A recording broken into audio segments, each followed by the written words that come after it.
Hello everyone, welcome to StudyIQ English.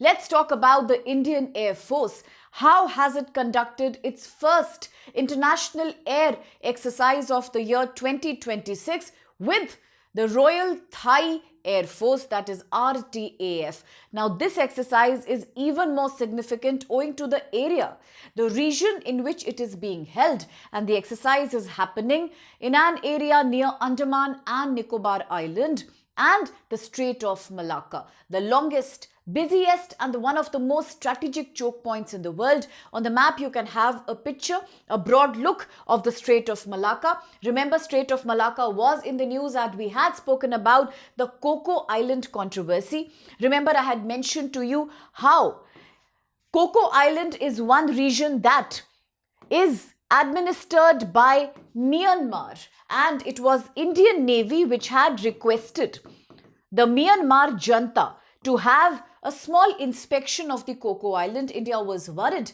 that it is China and Chinese government that is able to maintain a close look on Indian military activities through the Coco Island. But what did the Myanmari junta say? The Myanmari junta assured India that there is nothing to worry about. They have no Chinese infrastructure and they actually did not grant us the permission to visit Coco Island. But Coco Island and this area was in the news. Now Strait of Malacca therefore becomes a very interesting choke point. Why? Because already it is being patrolled through other countries like say Singapore, Malaysia, Indonesia. India also has shown interest in patrolling the Strait of Malacca. Why? Because strategically located between Indonesia and Malaysia, it is the area through which majority of supply chains pass from the Western Hemisphere and on to China. So China really depends on this area. Plus, you also understand that China is one country that continues its expansion, salami slicing, 9-dash line, string of pearls in the South China, East China and the broad Indo-Pacific area. So therefore, having a strategic standhold in the Strait of Malacca is very crucial for India to counterbalance China. Do not forget, in the news, I had also told you about the landfall islands, the northernmost area in Andaman and Nicobar Island in India, which is very, very close to this broad area, Coco Island, and always remember these places in the news. Now this exercise between Indian Air Force and Thai Air Force is happening in this region, and therefore it is a very, very sensitive geostrategic choke point. China therefore is quite alerted as these exercises are underway. So what exactly has happened? Yes, it is the Indian Air Force that has conducted this exercise with Royal Thai Navy, the first such air exercise on an international level in 2026. And the exercise involved the use of advanced sophisticated weaponry such as the Su-30 fighters from India as well as from Thailand. We have the JAS-39 Gripen fighters. Now, if you want to know in detail about the Su-30 MK range and if you want to know about the JAS-39. In fact, if you want a detailed study of MRFA, why are they needed by Indian Air Force, I can make a separate video. Just let me know in the comment box if you want further more technical details about these advanced weapons. Now coming back to the exercise that's happening, here is a closer picture of Strait of Malacca. Look what a narrow strategic point it is. Why is it so important? As I told you, it is one of the busiest strategic maritime choke points. Okay. It is an area that conducts about 1/3 of global seaborne trade. So 1/3 of entire global seaborne trade passes through this narrow choke point. In the news, you must remember choke points. And if you want more details, you could definitely join our Telegram channel. The QR code is provided right at the end of this video. I have explained previously multiple times, and I think all of you have a hang of it now, that when you talk about Yemen, how you must remember the Bab al-Mandeb. If you talk about Iran, how you should be prepared about the Strait of Hormuz, and then various other ports, including the Chabahar port, Gwadar port, many more areas in South China Sea. And when we talk about choke points, then this happens to be one of the most important ones, Strait of Malacca.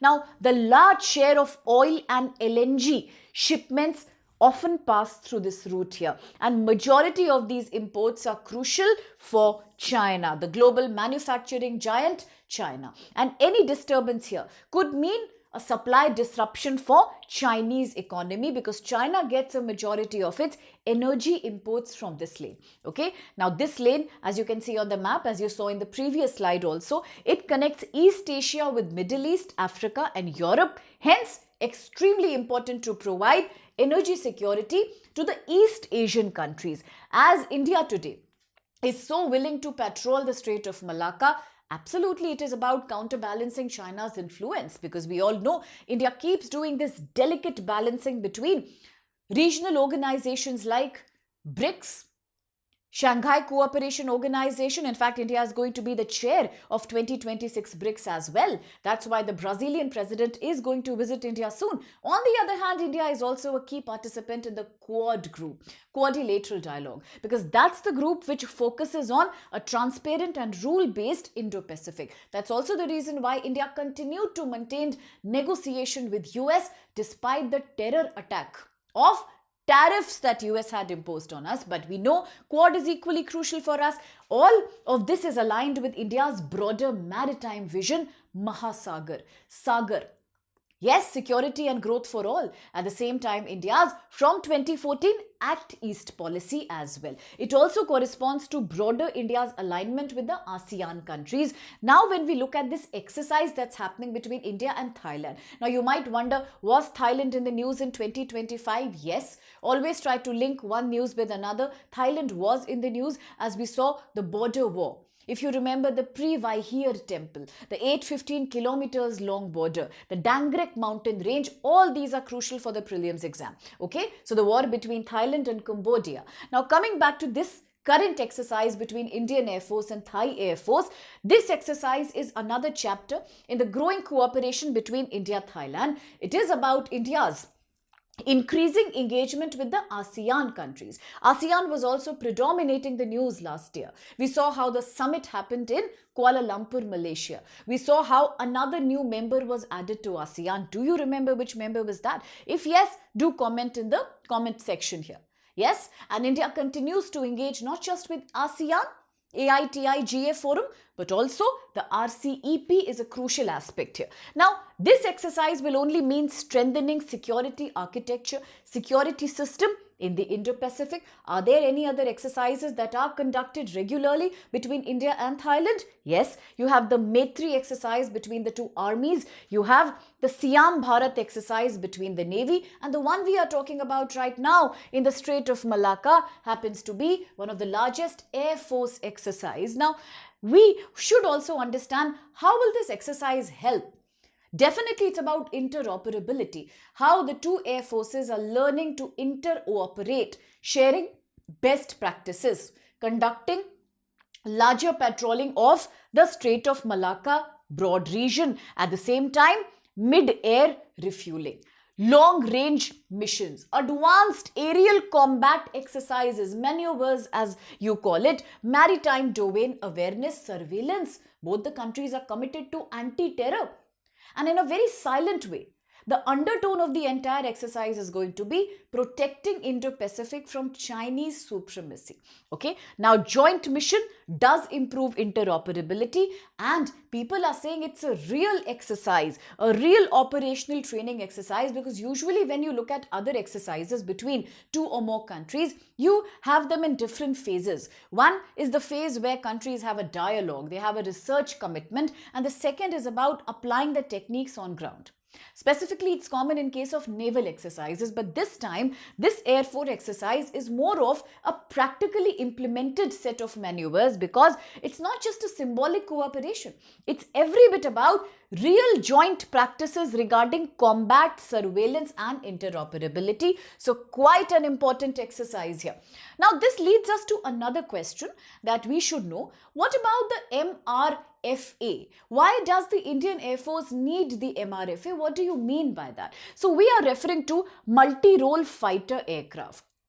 Yes, We all understand, if we have understood thoroughly the budget of this year, the union budget, yes, especially the defense expenditure, the defense budget. We know this time the Indian government has focused on not just creating Atmanirbharta in defense, but also the overall budget for defense has increased, majorly in the capex segment, in the capital expenditure segment. The government says we will invest in defense when it comes to acquiring strategic capabilities such as drones, such as modern weapons of warfare. So rather than spending on routine revenue expenses, we shall now onwards begin focusing upon capital expenditure, and a major part of that is multi-role fighter aircraft. It is a program through the Indian Air Force. It's a plan to procure, to buy 114 multi-role fighter jets. Why? Because as of now, we have a shortage of these fighter squadrons and we needed to modernize the fleet of our airport. Do remember, this deal, if successful, when it finally takes place, is going to be one of the largest fighter aircraft purchases, procurement programs in the world.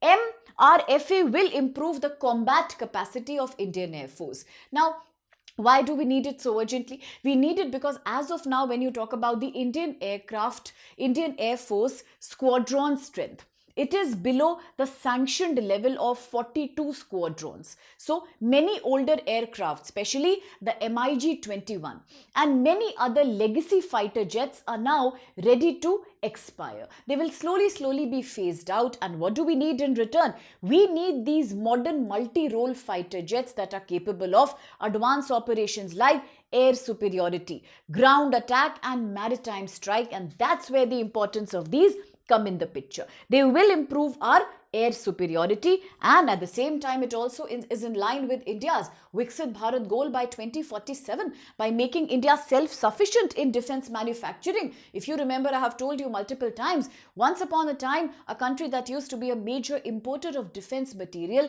we have progressed to become an exporter of that. If you remember, I have discussed with you which countries have been purchasing BrahMos from India. Which are the other countries which will soon sign up a BrahMos deal with India, and how India is now trying to joint manufacture majority of defense equipment, whether it be Rafale from France, whether it be the Airbus from Spain. Okay, so this is just another leaf in our development towards self-dependence. Now, a quick practice question is coming your way. With reference to India-Thailand joint air exercise conducted near the Strait of Malacca, look at these statements, please. 1. The exercise is about deploying Su-30 MKI aircraft by India along with AWACS, AEW&C and IL-78 mid-air refueling aircraft. Slightly technical. Second, the Strait of Malacca connects Indian Ocean directly with the Pacific Ocean and carries nearly 1/4 of global seaborne trade. And 3, under the MRFA program, India plans to procure 5th generation fighter aircraft exclusively through foreign direct purchase without technology transfer. Second two statements are easier. Try to answer the question, and should you want more clarity on the answer, explanation, you're welcome to join our Telegram group, a growing community of very ambitious, inspired aspirants who keep learning from each other, and we all as a group grow every day through current affairs and through latest developments in the field of UPSC preparation. Now, as I end the video, a quick reminder about our rank booster sale. Nowhere else but at StudyIQ, where we believe that by offering all the courses 26, 27, 28 at a flat 50% off, we are thoroughly encouraging most of our students, all of you in fact, to join this course and make a difference to your preparation. Flat 50% off, yes. Plus, if you use my code SPLIFE, more maximum discount we will get. This is for all our students in Hindi, English or bilingual. Remember, batches are beginning now, so join quickly. This flat 50% is a limited time offer. So all the best and be a part of our these Foundation programs. Thank you.